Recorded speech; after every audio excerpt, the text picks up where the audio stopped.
Hey guys, Kakarot197 again. This time with a review of the 1/44 scale high-grade Hydra Gundam from the G-Unit manga series. And man, is this one hell of an amazing looking Gundam that also translated very well as a model kit. The G-Unit line in general was a very big step up from the 1/44 scale Gundam Wing line, but I think the Hydra Gundam in particular has some really good engineering on it.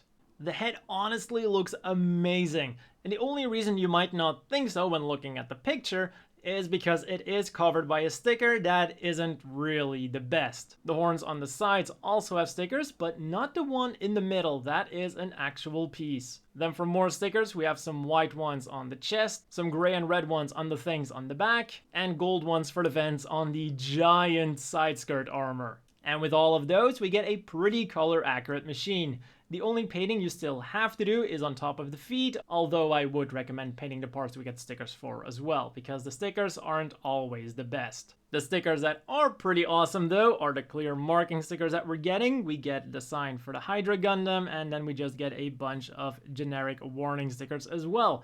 Still really cool to get for a 1/44 scale kit. Seam lines are of course something you're gonna have to deal with a 90s kit, but partially thanks to the design of the Hydra Gundam, they're not that obvious when you're just looking at it. Something that's a bit more obvious though is that this thing was designed by Oz, giving it a very Tall Geese-esque design. Moving on to the accessories, we get a very nice clear orange beam saber. Unfortunately, we do only get one, whereas a Hydra Gundam is supposed to come with two, but what we do get two of is two pairs of holding hands.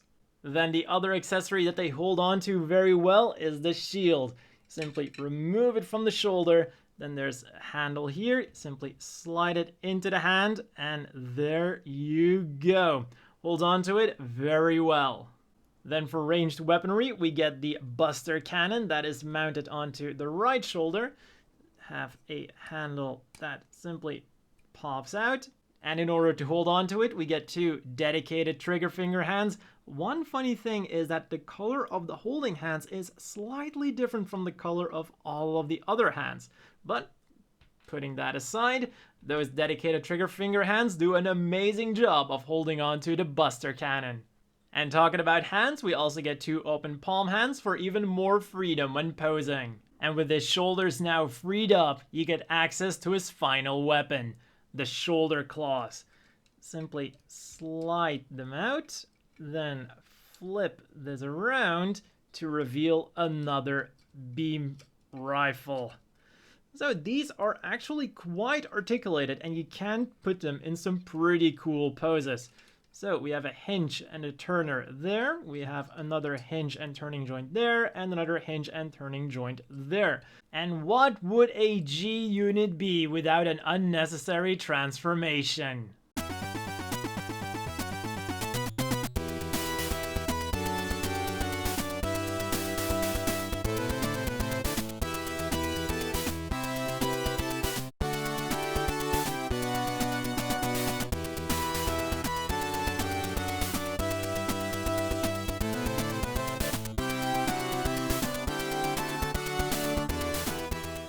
And there you go, the high mobility mode, or as I'm going to call it, the Zeong mode. And if you want to make him even more like the Zeong, you can simply turn around the face to reveal this very Zeong inspired looking face. Also, when you look at the side of the face, even those things look like faces, although this is more of a Zaku-esque face. Or maybe like a Gyaradoga. Also, if you want to put him in this mode, I would highly recommend you to get an action base. It looks kind of sad on the ground. And with the Hydra back in mobile suit mode, let's have a look at the articulation of this thing. The head is, as always, on a ball joint, goes up a little bit, down a little bit, rotates around, and will wiggle around and does everything a ball joint does. The arms will rotate around all the way, go up about that far, rotate around above the elbow, bend the elbow at one joint, although you get not quite 90 degrees. The hands are on ball joints, will wiggle around, turn around, and do everything a ball joint does. The waist will rotate around all the way. These stickers will fall off all the time. The skirt armor, as you might have seen during the transformation, is very movable, but doesn't give you quite as much articulation as you might expect, because the legs only go forwards about that far before even hitting the front skirt. And that is because this piece here hits the top. And ironically enough, because of this very mobile back skirt, the legs go backwards much, much further than they go forwards. And just as with the forwards movement, the sideways movement is limited by the legs and not the skirt armor, because honestly, these can go up much, much further. They will also go side to side a little bit to make his standing poses more menacing. The knee is technically double jointed, but practically only single jointed, and that's as much as you're gonna get out of it. The second joint bends the other way for the transformation.